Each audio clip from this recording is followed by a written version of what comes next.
and I want my job back, and I want my reputation back, and I'm going to get it back. I'm going to take it back. Picture this. November 6th, 2014. New Zealand police storm a luxury waterfront mansion in Tauranga. Inside sits Phil Rudd, the drummer who laid down the groove on Back in Black, one of the biggest rock albums in history. Within hours, he's in handcuffs, facing charges that read like a true crime headline: meth, death threats, and allegedly trying to hire a hitman. This is how acdc's most reliable drummer imploded into paranoia, violence, and a criminal case that shocked the music world. But to understand how a rock legend ends up in a murder-for-hire story, you have to understand the quiet, dangerous power of the man behind Back in Black. I remember one of the songs, we had a technical breakdown in the middle of the song, and Brendan O'Brien went, ay, ay, ay. He said, that was perfect. Shit. Well, we're never going to get that again. Oh, yeah. God damn it. You know, something electrical had broken. And Phil went, you know, sugar, now, just play it and I'll join in again, we'll do it. And Brendan said, I've tried it 1,000,000 times, it's just not going to work. It's never the same. And Phil went, yes, it will be. It's just a fit.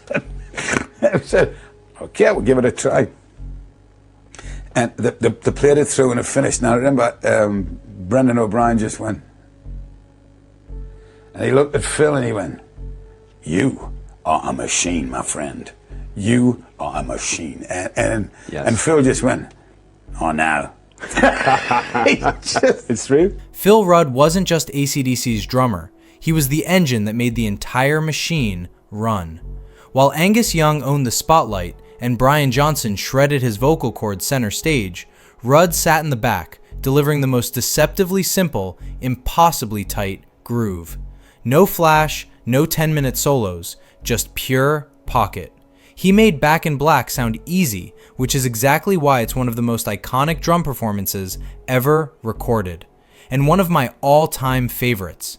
Highway to Hell, For Those About to Rock, these weren't just albums, they were monuments, and Rudd's drumming was the concrete underneath. Phil wants to destroy his drums. You know, he hits them so hard. It's just, and it's kind of hard with Phil to get a good sound because you get everything all tuned up nice, and after about 3 hits, it just goes blah. You know, so it's like recording with Phil is like riding a bucking bronco, and But beneath that precision was a guy slowly coming apart, and when he finally snapped, it wouldn't be over music. It would be over ego, paranoia, and a phone call that allegedly involved murder. By 1983, something finally broke. Depending on who you ask, Phil either walked away or was pushed. Rumors swirled, tension with Malcolm Young, cocaine, alcohol, total burnout from years of non-stop touring. Whatever the truth, Phil Rudd vanished from acdc just as they were becoming untouchable.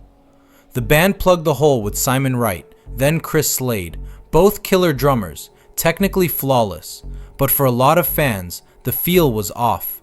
The songs were still there, the riffs were still there, but the heartbeat had changed.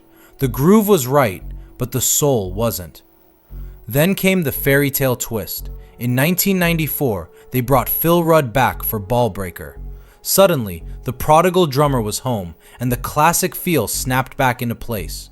Tours sold out, albums went platinum, and for the next 20 years, Phil sat on the throne like nothing had ever happened. But we always had ambitions of getting Phil back, you know, it was just a matter of time for Phil.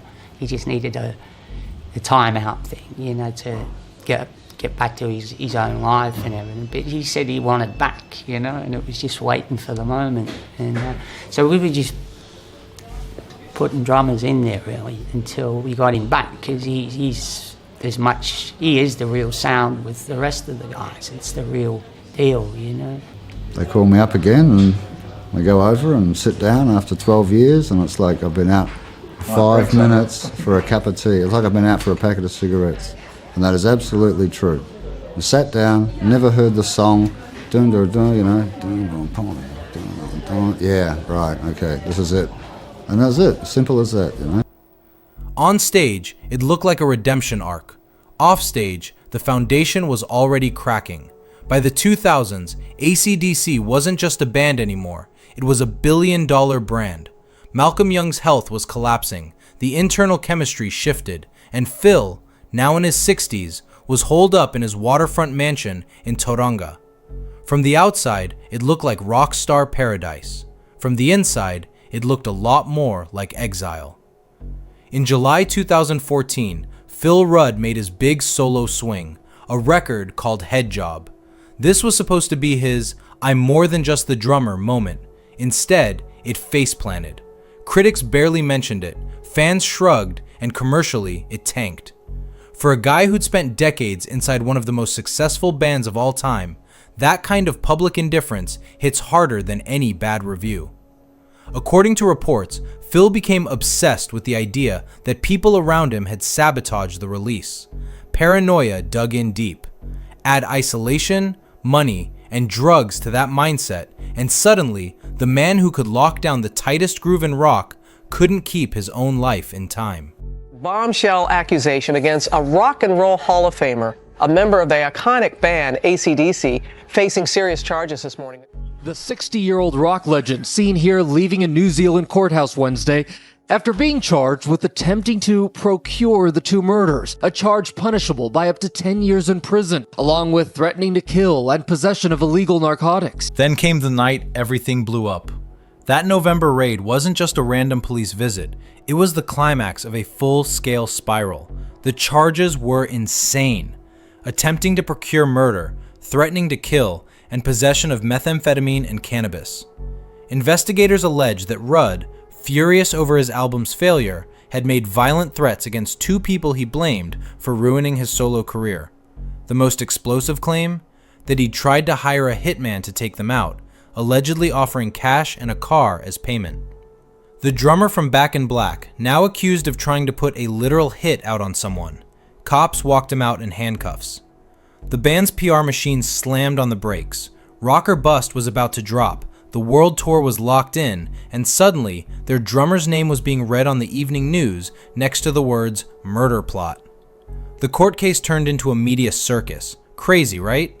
The most serious charge, attempting to procure murder, was eventually dropped because the evidence wasn't strong enough. But the rest of it stuck. The death threats, the meth, the weed. Court documents painted a brutal picture of where Phil's head was at. Paranoid, explosive, convinced he'd been betrayed, and ready to go nuclear on the people he thought were responsible. In April 2015, Phil Rudd finally folded. He pled guilty to threatening to kill and drug possession and was sentenced to 8 months of home detention, house arrest in the same mansion where he'd been spiraling out of control. It looked like the rockstar version of a cage. Big house, no freedom. And even then, he couldn't keep it together. While on home detention, he broke his bail conditions by trying to contact a witness. Police showed up again, this time dragging him out of his own house in cuffs. Another humiliation added to the pile. This was the full fall from grace, from arenas and platinum plaques to ankle bracelets and court-ordered isolation. Meanwhile, acdc had a cold, expensive problem to solve. The Rock or Bust tour wasn't some bar gig, it was a global operation worth millions. Tickets sold, venues booked, crews hired. The machine could not stop just because the drummer had self-destructed. So they did what giant bands turned corporations do. They cut the liability and kept moving. Chris Slade was quietly slotted back in behind the kit. The band's public statement was as sanitized as it gets. Phil has some issues he needs to work through. Translation, we're not going down with him. For Phil, sitting at home under house arrest while his band hit the road without him, it had to feel like the ultimate betrayal. Replaced again, only this time with the entire world watching. I'm sure they're having a great old time, you know. I'm sure they're really enjoying playing. I'm sure it really sounds great, so... You wish you were there? Oh, I'm not the only one either, trust me. There's others in the band that would like to see you rejoin. I don't know. We all know they'll make a difference. So, Yeah. It's just how it is. In 2016, not long after his criminal charges and house arrest, Phil Rudd suffered a heart attack. He later recalled being at home, feeling just funny, with a strange pain in his chest before being rushed to the hospital. where doctors told him he'd had a major heart attack and a blocked artery. The man who'd already survived the courts and worldwide humiliation was suddenly fighting for his life. He survived, but the damage was now etched into his body. Then, out of nowhere, came the twist ending. In 2020, when acdc released Power Up, fans scanning the liner notes saw a familiar name, Phil Rudd, back on drums. After drugs, threats, and a courtroom circus, the same guy was suddenly behind the kit again. For some fans, it was the perfect redemption arc, proof that decades of chemistry and groove matter more than one catastrophic meltdown. For others, it felt like rock and roll's ugliest truth. If you're legendary enough, there's always a way back. Phil Rudd served his sentence, stayed out of further legal trouble, and did the work, at least on paper, to rebuild his life. Whether that's enough is still up for debate. Should a rock legend be forgiven after threatening lives, or should that stain follow him forever? In the end, it's a warning. The same stubbornness that made Phil Rudd great behind the kit nearly destroyed him when the pressure became too much. Smash that subscribe button right now. Don't just sit there. Join the crew, stay locked in, and let's keep the beat alive.